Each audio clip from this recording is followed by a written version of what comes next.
নমস্কার। জীবন দর্শন astro solution চ্যানেলের পক্ষ থেকে আপনাদের সকলকে স্বাগত জানাই। আমি অ্যাস্ট্রোলজার দীপ শাস্ত্রী আবারও হাজির হয়েছি নতুন একটি ভিডিও নিয়ে। আজকে যে বিষয়টি নিয়ে আপনাদের সাথে আলোচনা করতে চলেছি সেটি হলো হাতের মধ্যে লাভ ম্যারেজ বা প্রেম বিবাহের যোগ আছে কিনা বুঝবেন কি করে।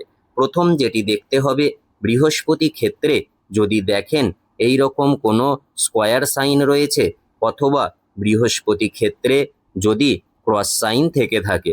দ্বিতীয় হলো, যদি দেখেন কোনো ব্যক্তির হাতে হৃদয় রেখাটি এইভাবে বৃহস্পতি পর্বত পর্যন্ত বিস্তৃত হয়েছে।